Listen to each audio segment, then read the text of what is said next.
Hello, Warrior Nation. It's Dr. Boyette. Um, I hope you guys are enjoying your summer. I wanted to check in with you today. It's been a couple weeks. I wanted to allow you guys to have a little time to exhale after our crazy closing of the spring semester and all the packets and food delivery by bus and just the craziness of how school ended. And I hope that you guys are having a great time with your time off. But I also know, having been a parent, that summer quickly finds its challenges with plenty to do. So I wanted to bring you up to date with where we are in the district and offer you some options for some things for your kids to do this summer if you're interested. So if you would just follow along and I'll bring you up to date. First of all, I want to address all the many rumors there are going around about what school is going to look like in the fall.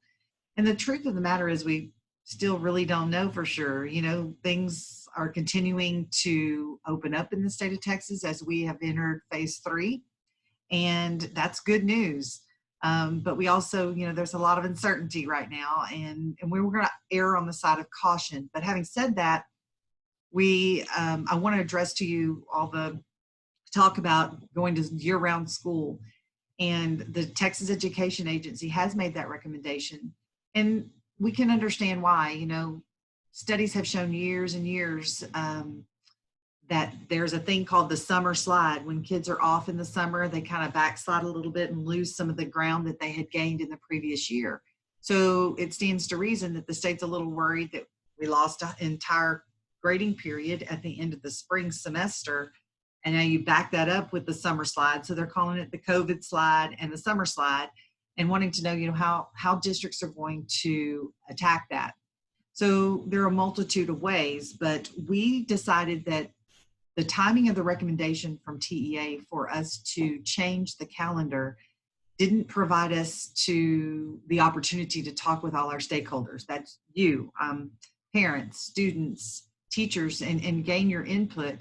We did get together a group of teachers to discuss things, but we really feel confident that we will be able to adjust our scope and sequence and address the needs of our students individually by starting off our year with a baseline testing to kind of see where everybody is, and then fill in the gaps from there individually to the very best of our ability. So I just want to allay your fears, if you have any, about us going to year-round school.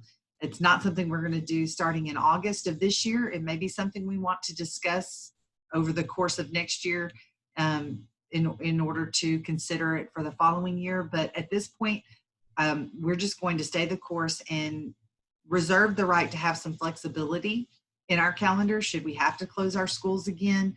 We're going to be much better prepared to do a blended learning model and more online instruction. Our teachers are going through a great deal of professional development this summer. They are all going to be Google Classroom certified teachers so that we can stand up more direct teach models where our teachers are actually teaching live and get some videos from familiar faces for our students if in the event we would have to close. And again, there's no way to know. I wish I had a crystal ball, but there's just not really any way to know at this point. But we are preparing for that, but we're also very hopeful that we're going to be face-to-face when we open in the fall, and that we will be prepared with proper protocols to screen our students and our teachers in accordance with whatever directives we receive from TEA and the CDC. So having said that, I wanted to address a little bit with you some of the work we've been doing this summer. In addition to teacher professional development, we are attempting to acquire a blended learning grant, a tech lending grant, so that in the event we have to close again, which I hope we don't, that we would be able to provide perhaps devices for our students that need them and hotspots for teachers and students who might need them going forward, if we are able to get that grant, hopefully, fingers crossed. Also wanted to just give you an update that our summer projects are well underway. Great news that we're going to be able to fix all the broken playground equipment over at Warren Elementary. We're also giving a little facelift and safety lift to the entrance to Warren Junior High. And of course, all the normal painting and cleaning that goes on at all our campuses every summer. All of that's going on. Busy. And we did have summer school for some of our students that started this week. have another week of that, really working for students who needed some additional services to meet their needs. And secondly, I want to piggyback with, we had a lot of parents, just in the community and in passing and in different areas that have said, I'm a little worried about my student being behind. What would you suggest I do? So I'm going to drive around a little bit. If you'll stay here, join me. I'm going to share my screen and show you some things that we've stood up on our website that might be of interest to you. Again, this is all optional, but it is summer learning for any of our students that might be interested. So parents, here we go. When they start fussing about, I'm bored, I don't have anything to do, we've got something for them, and you can find it right at our website. So let me show you. Go ahead and share my screen here. You go to Warren ISD, you will find at-home learning. Click there. Not responding at the moment. There we go, a little slow. And you'll see all these buttons.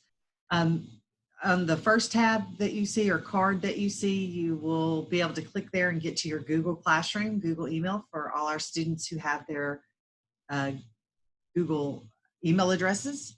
Excuse me. But I'm going to bring you to two areas. If I could ask for one thing, really, it's going to be for our students to read. If you do nothing else, we would encourage you to read as much as possible, certainly daily, even if it's just 10 minutes, 20 minutes. We think that's going to be of great benefit to your student. So we've accessed or provided access to you to the Renaissance Summer Reading. So if you click on that, you'll go to just hundreds and hundreds of selections for our students, and you just get a sign on, and then they'll be able to. Here's your login page. It shows you where to go, and you use this sign on right here, and you'll get free access to hundreds and hundreds of books that might be of interest to the students, because we know that student choice is important in getting them to want to read. So if we let them pick, often we have better success. If you get to say to your student, if they say, what do you suggest, Mom, Dad? I would suggest that you try to get them to read as much nonfiction as possible. But at this point, I'm not going to be picky. I'll just be happy for them to be reading. So I want to just share with you real quickly, though, if you click on the second card that says Texas At Home Resource, the online access, I want you to enter as a parent or student, either one, and go to the online materials. And let's say you're saying, like, yeah, I don't want to make them do math. We just finished all these packets, but perhaps I would like for my second grader to do a little music education. Look here.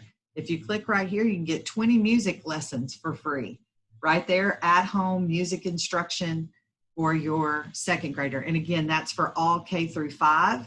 So if you can't, twist their arm and get them to do some math, then maybe you can get them to do some music. But I wanted to show you that every grade level has options for reading language arts guidance, math guidance, science and social studies guidance. So again, you could get some online, kind of like homework. It's just a lesson plan, little things that they can do, get on, and maybe you need to work on phonics with your second grader.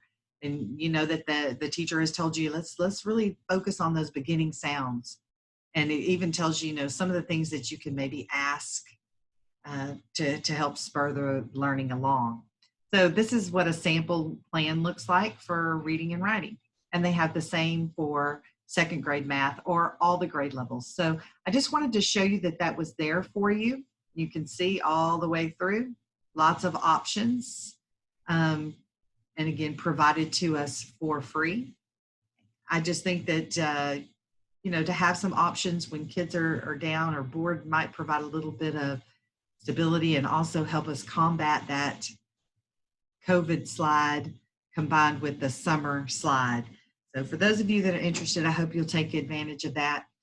We'll be here Monday through Friday, 8 to 4, to serve you at each campus and in the administration building, with the exception of the week of the 4th of July. The district does close down then. So if you need anything from us, please give us a call. And I would encourage you just to make an appointment so we make certain that we're meeting all our social distancing requirements and we don't have you waiting in a large group or anything like that.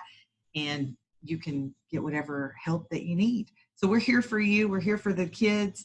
We hope everything is going great for you guys and you stay well. Thank you all for listening and have a great summer. We'll see you very soon.